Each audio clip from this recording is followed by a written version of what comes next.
It's no secret that technology accelerates the growth of business, public finance and a country's economy. But with some high-profile cases in the past few months, it has become clear that the major companies can also become under significant risk. One need only think of perhaps the most recent one involving Sony to understand just how technology can make us vulnerable. Critical to the discussions today will be the kinds of threats increasingly facing business, government, and indeed whole countries.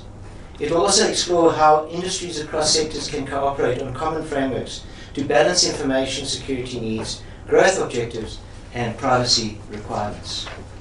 Dr. Uri Rosenthal is a Dutch politician of the People's Party for Freedom and Democracy.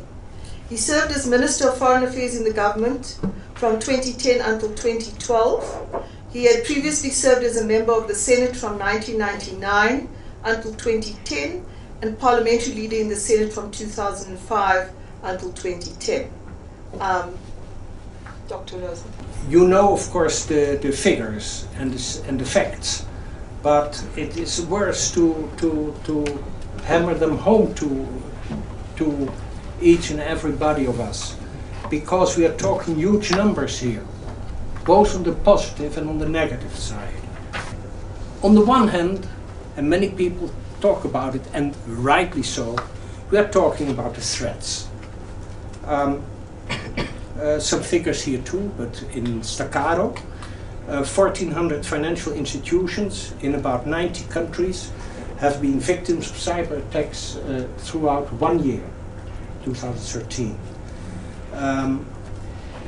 Breaches where personal information was being intruded and damaged, more than 600 million people compromised.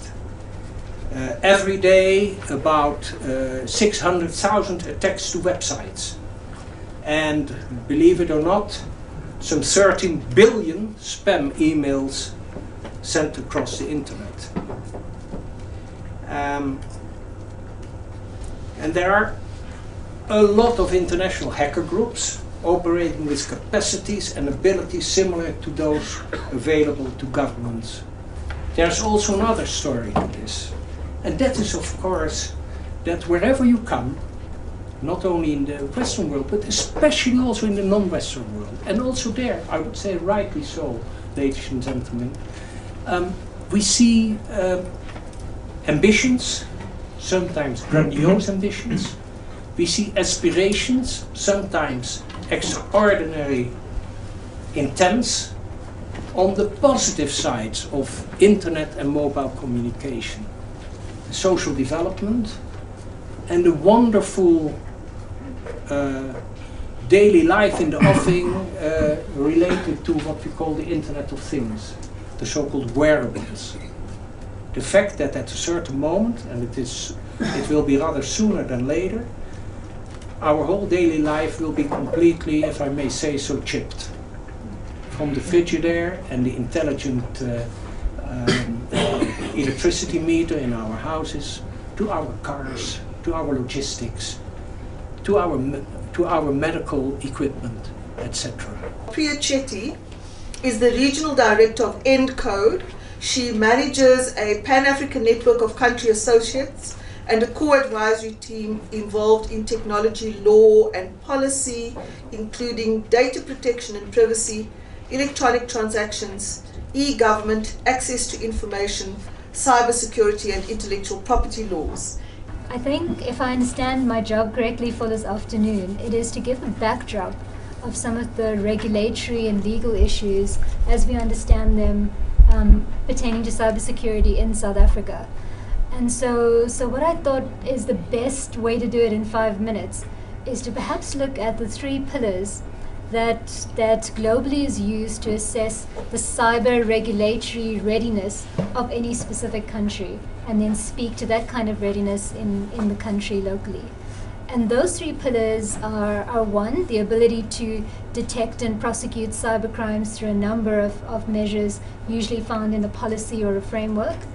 The second is the ability to provide legal recognition to electronic communications and transactions, and in that way attach some kind of legal credibility and significance to it. And the third is data protection and privacy. And we know that a number of the crimes actually attack personal information, and that's where the vulnerability is the greatest. And so countries are moving quite quickly to try and build on their data protection capacity within the countries.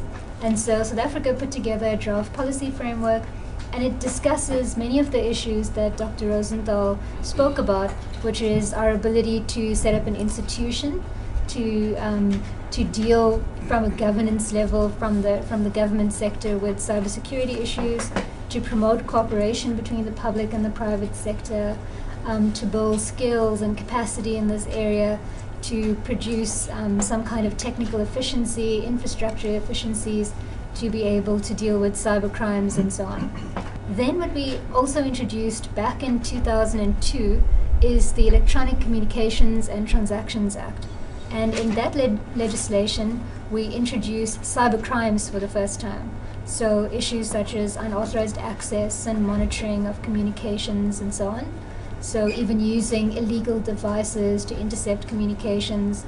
So that's pretty much dealt with in that legislation.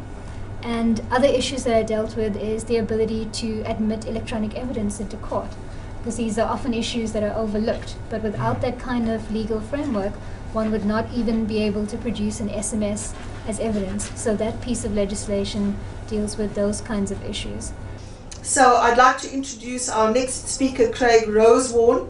Craig is MD of Wolfpack Information Risk. It's a South African company specializing in cyber threat intelligence, research, training, awareness, and advisory services. Wolfpack Information Risk uses a combination of local and international research to assist clients to predict threats that affect their industries. Craig. It's very difficult. South Africans by nature, I don't know why, we don't really like to share knowledge, and we don't really like to come together and open up and disclose certain things, but we have to. Based on extensive research done in the country and other countries as well, such as Nigeria, and trips I've made to other parts of Africa, we are facing common challenges across the continent. It's actually scary how common these things actually are. I think Priya hit it on the head when she spoke about the different pieces of legislation and policies that are in place in the country. We are brilliant at bringing out policies. We are terrible at implementing them. Currently, our citizens are greatly exposed. They are losing large amounts of money. They're getting very little support from police services, for example. Many of the cases that are taking place are not ending up in court and are not seeing the criminals getting prosecuted and put behind bars. And it's not on. We're starting to see criminals getting very greedy, going for large amounts of money. The last two cases at the end of the year, Gautrain Agency, 800 million rand was stopped, and the Eskom payment, the salary payroll fraud that almost took place was over 3 billion rand. Our next speaker will be Justin Williams. Justin is the Director of ITSec. He worked for Ernst & Young for 19 years in various capacities, mainly audit, information security and advisory, and he has now joined ITSec as a director. Justin. We're all living in this rapidly changing world where the way things are happening, the way industries are being run, it's revolutionizing itself. You look at things like the taxi industry and Uber, and you read so much about it all over the place. And you think of the poor guys running their normal taxi organizations. Now you've got something like Uber coming into markets all around the world and really ignoring local law. They're coming in there, they're putting their service down, they're taking on the local guys, and then they're dealing with everything later. If you go and speak to CEOs of business, they're extremely concerned about these kinds of things happening. They're coming under increasing pressure to start to cyber enable their businesses, to allow business to operate at a much more rapid rate. But they're looking at it also saying, well, how do we manage the risk around this? They look internally within the organization. Have we got the people to help us do this in a secure manner? And the answer generally is no, we don't. Then they start to say, well, we need somebody, put together a job description, put a CV out to market, or put a request out to market to employ somebody. 6-12 months later, they still haven't found the right person in the market. Yet the business needs to operate and they need to continue. We need change. I don't know how that change is going to come about, but we need change that puts in place these frameworks that allows organizations to work off a similar base and understand what they need to do, what they're getting from their service providers, and what they ultimately are giving their client base in terms of security and compliance and governance around all of this. Because organizations don't have a choice. They have to become internet enabled. Otherwise, they're going to lose their business to their competitors. What the sector requires is not just training, but professionalization. Professionalization of the cybersecurity environment. And as with many innovations, these give rise to new professions. And actually, cybersecurity should be considered a new profession. And so with those words, I'm going to introduce our next speaker, Kenneth Chikwana, who is the president of ISACA, the Information Systems Audit and Control Association. Cybercrime is organized crime, pretty much. And unless we actually come up with an organized response to it, I think we're definitely going to be falling short. It's a global threat that's affecting pretty much every nation across the globe, every sector. And for us to come up with individualized or isolated solutions is actually not going to serve us too well. You know, by the time professionals, or by the time students leave uni and enter the market, it's a little too late to start educating them from scratch on some of the things going on. So what we're doing is actually working with the universities to embed some of the IP, some of the guidance from ISACA into their curricula. I think jurisdiction is another issue as well. It's a global threat. But if we're not working together, not just as private sector and government, but also as different countries, different nations, we're going to be caught short. It's a global threat and it needs a global response.